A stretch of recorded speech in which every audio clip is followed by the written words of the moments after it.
반갑습니다. 네, 반갑습니다.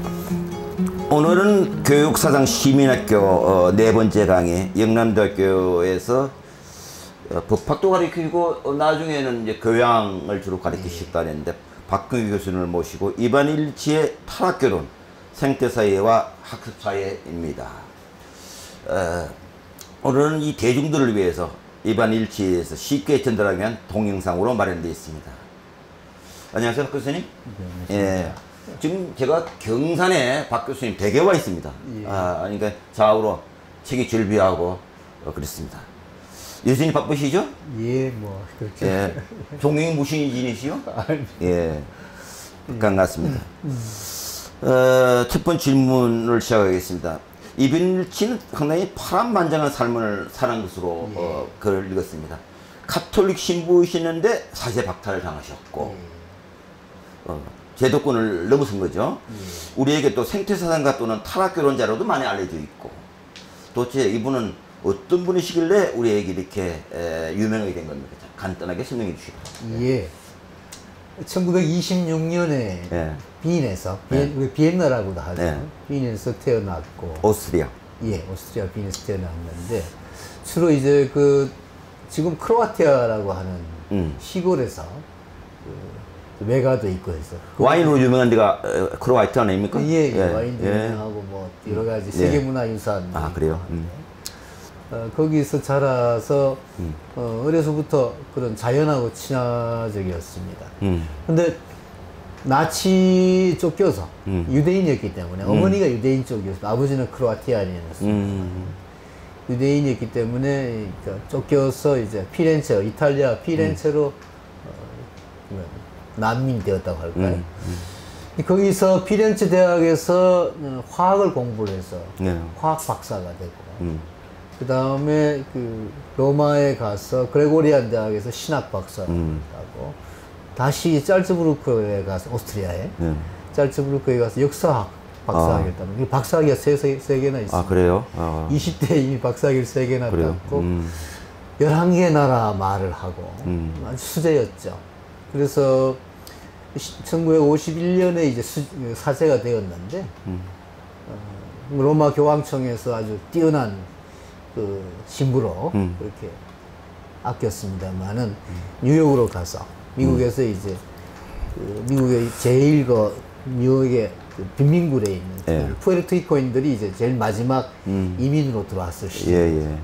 그 사람들을 위해서 한 5년 동안 사목 활동을 하다가 그게 이제 성과를 보여서 이 푸에르토리코에 있는 가톨릭 대학의 부총장으로 가서 거기서 이제 남미의 가난한 나라의 어떤 교육 현실 또는 뭐 여러 가지 경제 사회 현실을 보면서 이 로마 가톨릭 교회가 어떤 포교를 위해서 뭐 예수님의 어떤 이웃 사랑의 정신보다도 로마 가톨릭 교세의 확장을 위해서 특히 그 당시 미국의 어떤 강력한 입김하에 지원하에 그렇게 행하는 걸 보고 좀 로마 가톨릭에 반발을 하게 됩니다. 그래서 결국은 1968년에 거의 막 고문에 가까운 그런 파문 절차를 거쳐서 69년에 신부를 박탈당하죠. 그래요. 그때부터 이제 보다 사회적인 발언들을 하게 되는데 아까 말씀드린 바와 같이 어떤 빈민들의 어떤 교육 부재 현상 또는 학교가 빈민들에게 꿈은 주면서 현실적으로 전혀 그런 말하자면 학생들의 어떤 배움이나 또는 배움에 의해서 어떤 사회적인 어떤 자기 실현을 하는 것을 못하게 하는 도리어 그런 교육 현실을 보고 학교 없는 사회라는 책을 쓰게 되고 1971년에 동시에 이제 학교와 마찬가지로 말하자면 일리 주장은 일시 생각은 인간은 누구나 어떤 배움의 능력 그걸 가지고 있는데 또 스스로 여러 가지 어떤 자율적인 자발적인 그런 배움의 장소에서 스스로 배우는데 학교가 오히려 그런 배움을 방해하는 학교가 제도화된 어떤 그런 권위에 의해서 그래서 그런 것이 학교만이 아니라 병원이나 또는 뭐 수송체계 뭐 이런 여러 가지 또는 남녀 관계라든가 또는 뭐 여러 우리 사회 부문에 그런 권위가 어떤 제도가 가치를 왜곡시키는 현상에 대해서 분노하고 그런 것을 끊임없이 추구하면서 이제 고발하는 그런 책을 쓰게 되어서 70년대에 그야말로 해방신학과 함께 세계적인 어떤 선풍을 불러일으켰습니다. 근데 76년에 와서 10여 년 정도 그런 그 시독이라고 하는 어떤 그 멕시코의 쿠에르나바카라고 하는 곳에서 여러 그 당시의 당대의 유럽이나 그 미국의 북남미의 아주 진보적인 학자들, 진보적인 운동가들, 뭐 파울로 프레이리 같은 교수님 잘 전공하시는 그런 그 교육학자들과 함께 그런 토론을 하면서 교육, 의료, 뭐 수송 이런 문제들을 아주 광범위하게 다룹니다. 그러다가 76년에 벼랑은 그걸 또 접고 방금까지 말씀드린 그런 한 10여 년에 걸친 사회적인 문제점 이런 것들을 보다 심층적으로 연구하기 위한 역사적인 어떤 그 공부로 하게 됩니다. 그래서 또 뭐 많은 책들을 쓰게 되는데 그러다가 2002년에 이제 브레멘은 주로 이제 그 70년대, 80년대, 70년대 후반 80년대, 90년대에는 독일 브레멘 대학과 미국의 펜 대학 그리고 왔다 갔다 하면서 독일과 유럽과 미국을 왔다 갔다 하면서 역사적인 연구를 하다가 2002년에 암이 걸려서 돌아가셨습니다. 예, 안타깝네요. 예. 그 일리치 오늘 말씀드리니까 인간을 위한 제도인데 네. 오히려 제도가 인간을 속박하고 네. 소외시키는 괴물이 돼가네요. 예, 예. 그리고 괴물을 타파다가 결국은 카톨릭 신을 건드리니까 예, 쫓겨났겠네요. 예, 예. 일리치는 현대 기술 문명 전반에 대해 비관적 전망을 내던 사상가로도 알려져 있고 네. 학교는 교육 장애물이고 오늘 말씀하신 대로 병원은 건강의 장애물이고 네. 또 근대화가 빈곤 없애기는 그냥 빈곤을 또 극대화하고 네. 또 국가교육에 국민의 언어 능력은 또 쇠퇴했다고 그러고 네. 모든 분야에서 개인의 자유를 주장하며 국가 자본 및 전문가들의 지배에 철저히 반대하는 인물로 알려져 있어요. 예. 이 표를 보면 언뜻 보면은 아나키스트라고 보이지는데 선생님 보시기에는 아나키스트 모습도 있고 아닌 모습도 있겠는데 어떻게 보십니까? 예. 뭐 아나키즘은 여러 가지 면모가 있으니까 종류가 있으니까요. 예. 예. 뭐 여러 가지 면모가 있습니다만은 우리가 흔히 아나키즘이라고 하면 뭐 무정부주의 또는 뭐 좀 폭력적인 국가 없는 예. 폭력적인 뭐 예를 들어 테러리스트 같은 이런 생각도 그런 오해도 하게 되는데 예, 이바인리치는 전혀 그런 사람은 아니었습니다. 아니었어요. 예, 뭐 폭력주의라든가 이런 건 아니었고 그러나 어떤 권위 또 잘못된 어떤 제도 가치의 어떤 오도 뭐 이런 현상에 끊임없이 저항했다는 점에서는 어떤 탈권위적인 반권위적인 반권력적인 그런 그런 어떤 의미에서는 아나키즘적인 요소가 강하죠. 일리치 자신은 아나키스트라고 자처한 적은 없습니다.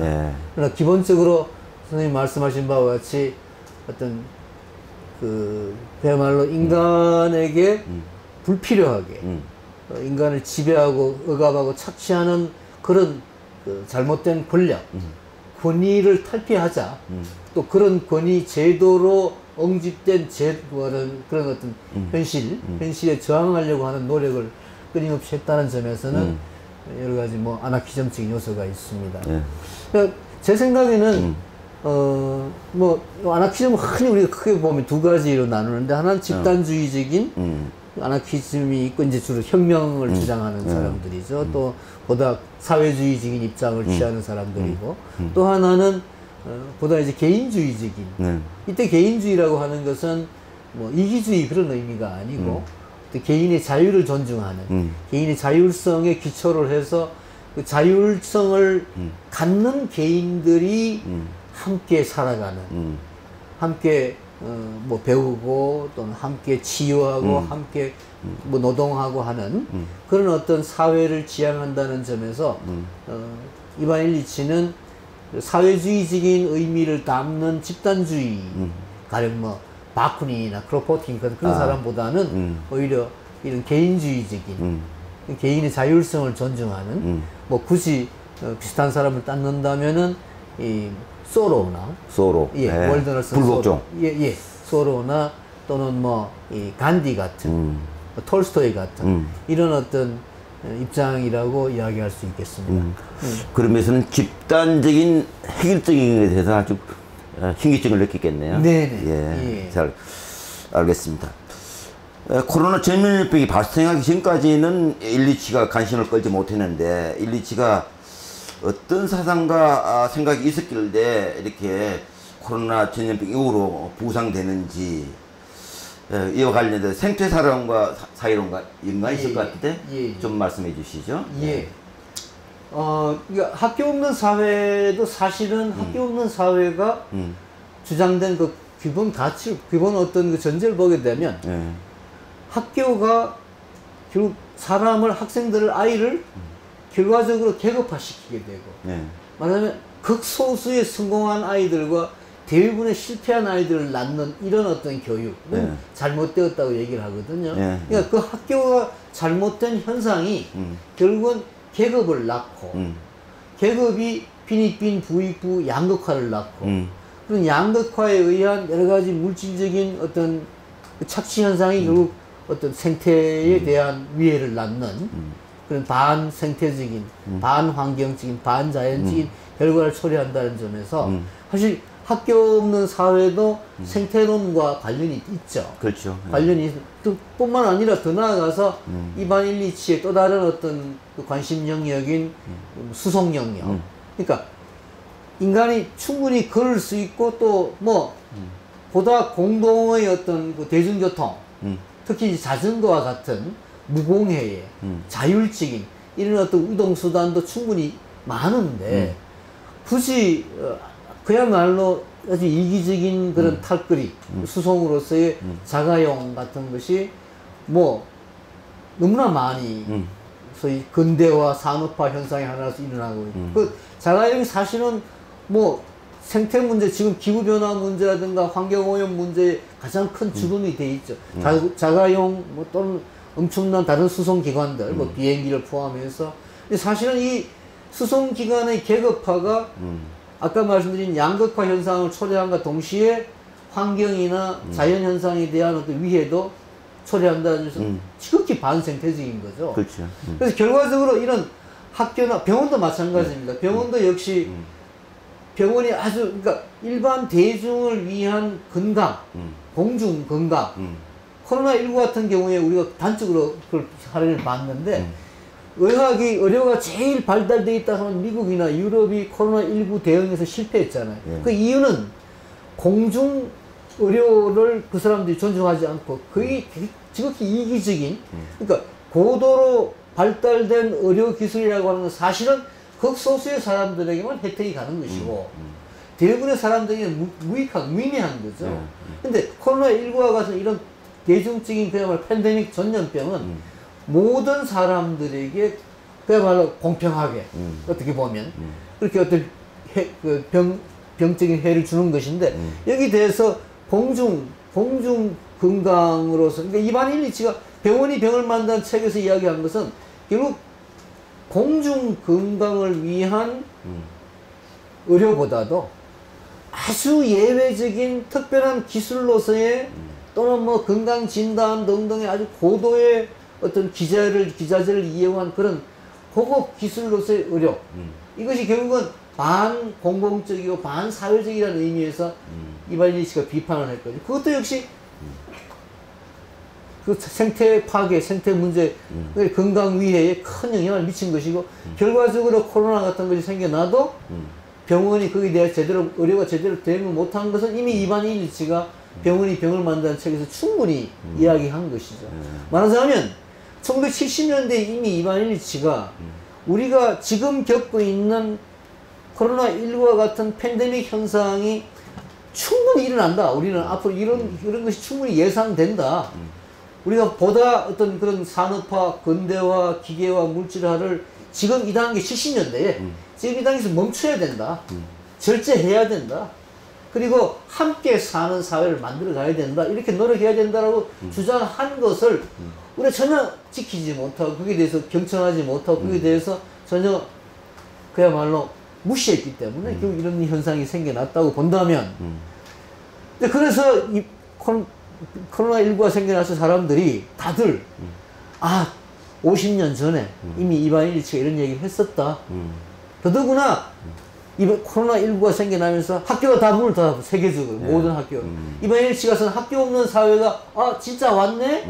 라는 그럼 이반 일치가 말 학교 없는 사회, 이반 일치가 학교 없는 사회를 책을 쓰면서 그럼 어떻게 하라고 이야기를 했지? 우리가 어떻게 해야 되지?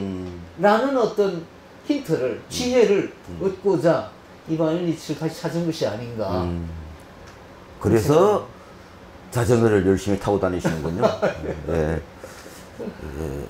야, 그리고 방금 말씀한 거 그 다음 질문하고 이어지는데 네. 코로나로 줌 회의가 많아지면서 127가 가상했던 학습 사회가 도래한 것이 아닌가 하는 생각을 하기도 합니다. 네. 이와 관련해서 학교 교육에 대한 대안으로 디스쿨링, 흔히 뭐 탈학교론, 학교 없는 사회는 홈스쿨링, 가정에서의 스쿨링, 언스쿨링, 아닌 나스쿨링, 마이크로, 소프트나 마이크로 스쿨링 이렇게 다양하게 구성되고 있는데 좀 복잡하긴 한데 이런 대안들에 대해서 우리 박 교수님의 평가는 어떻습니까?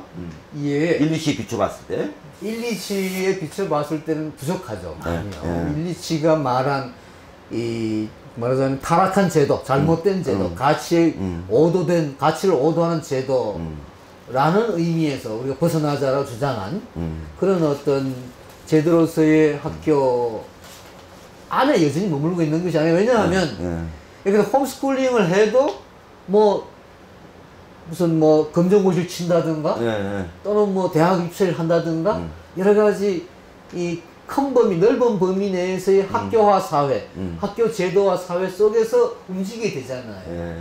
그러니까 홈스쿨링을 그냥 집에서 부모가 아이들에게 아무 다른 이유 없이, 다른 어떤 조건 없이 그냥 저렇게 가르친다면 그건 이제 그야말로 이반 일치가 말한 그 학교 없는 사회에 한 걸음 나아가는 그림이 되겠죠. 그러니까 이반 일치가 말한 건 학교 없는 사회니까 학교를 없애자는 것보다도 학교 없는 사회. 그러니까 학교가 필요 없는 사회. 학교를 요구하지 않는 사회. 학교 없이도 충분히 배움을 가질 수 있는 사회가 이제 이반 일치의 주 목적이 있습니다. 학교 없애자 안 하자 그게 아니고.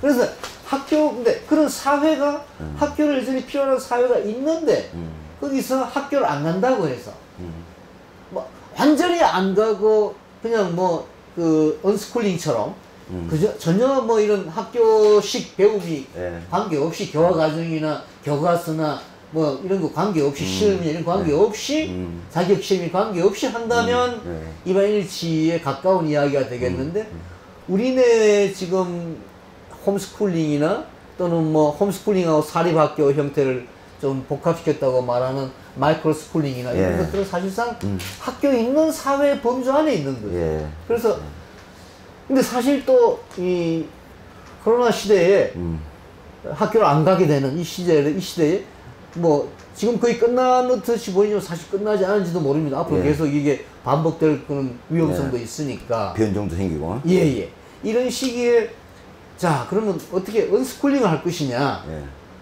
그럼 아이들을 그냥 뭐 이반 일치 그런 이야기를 하거든. 자기는 뭐 박사학위도 3개나 가지고 있고 11개 언어를 다 통달했으면서도 나 학교에서 배운 거 하나도 없다고 얘기를 하거든요.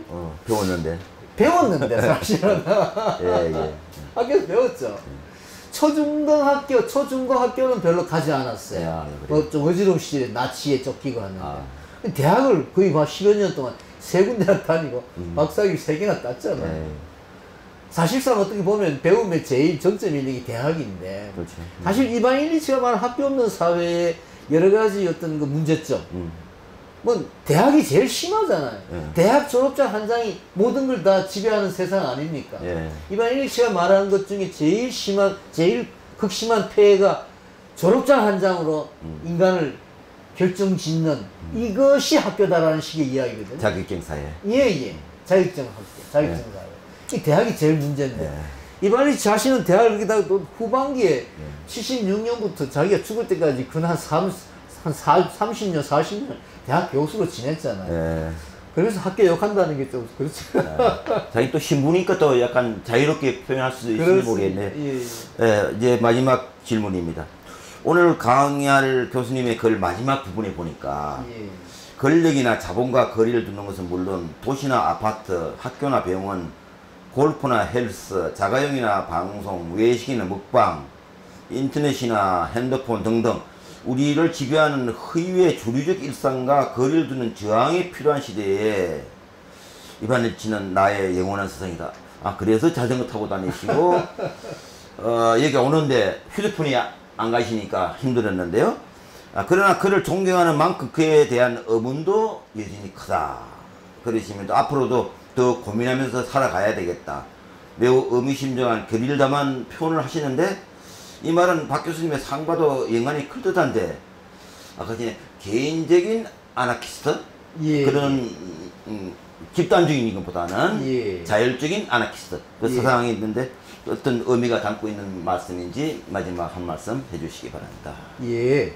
뭐 사실 뭐 그렇게 심각한 건 아니고 예. 이반일치는 물론이고 제가 여러 뭐 간디나 예. 이런 분들 좋아하는 이유 중에 하나가 이 삶과 생각, 네. 이 사상과 이 생활, 예. 생애가 항상 일치한다라는 그야말로 지행합일이라는 이반일치도 뭐 그렇게 산 사람이라고 저는 생각을 하는데요. 뭐 여러 가지 뭐 충분히 뭐 달리 출세를 할 수 있는 자기 영화를 누릴 수 있는 자기 나름으로 잘날 수 있는 길이 많았던 사람인데 그걸 다 뿌리치고 소박하게 자기 나름의 삶을 자기 생각에 충실하게 그렇게 살았던 사람이지요. 그런 점에서 굉장히 존경이 할 수가 있고 더더구나 이반일치가 말한 뭐 우리가 뭐 제가 이반일치를 조금 좋아하고 이반일치 소개하는 입장에 있는 사람입니다만은 이반일치가 말하는 모든 이야기를 그대로 따를 수가 있는지 그 사실 좀 자신이 없습니다. 제가 잘 따르지도 못하고 있고요. 여기 뭐 기껏 해봐야 자전거 타는 정도 흉내를 내는 것인데 그러나 가능한 한 이반일치를 좀 우리 사회에 소개하고 싶은 욕심이 생기는 것은 우리 사회가 좀 너무 그렇지 못하지 않느냐. 그래서 이런 사람이 조금 자극이 되어서 모델이 되어서 이반일치도 그 모델로서의 교육의 의미를 굉장히 중시하는 사람인데요.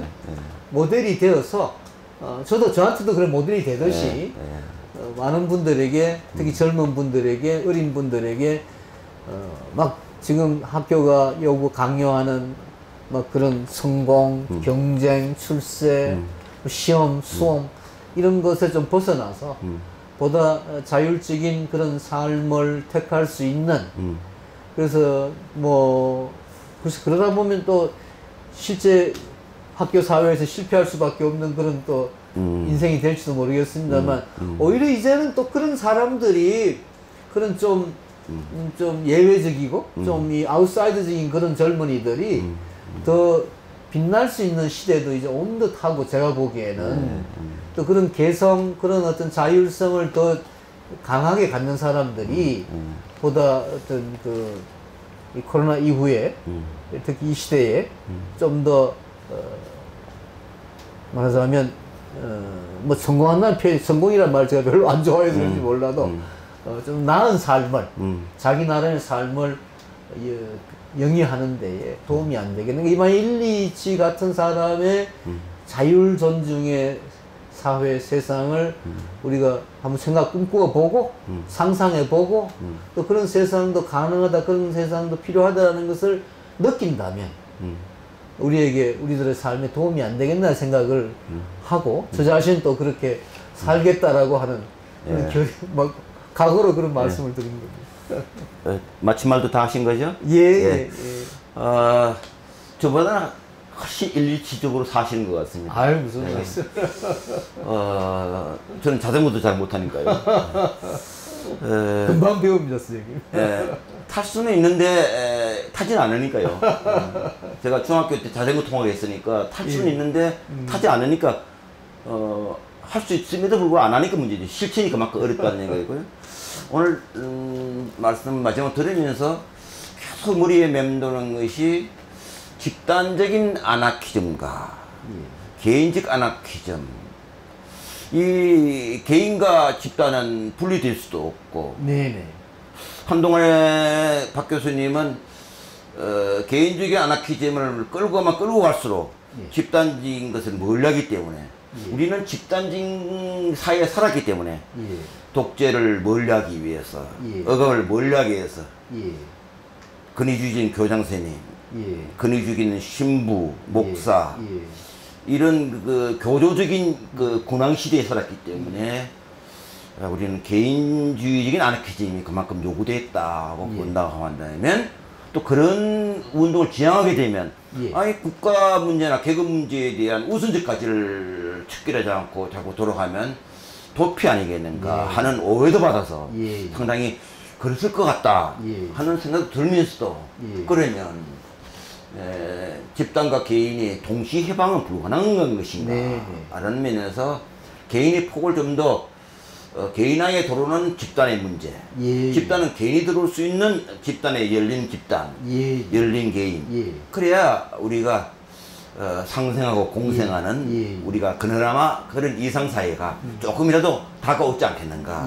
저는 그동안에 개인주의적 자율사상을 가지고 있는 박 교수님과 그동안 저는 그런 존중하면서도 집단적인 문제에 많이 싸웠기 때문에 이제 늙어가면서 이제 개인을 찾아가는 나는 면에서 앞으로 서로 공생하는 여유가 있으면 마지막까지 즐겁게 만나지 않겠는가 하게 되면서 오늘 즐거운 인터뷰 응해주셔서 감사합니다. 감사합니다. 고맙습니다.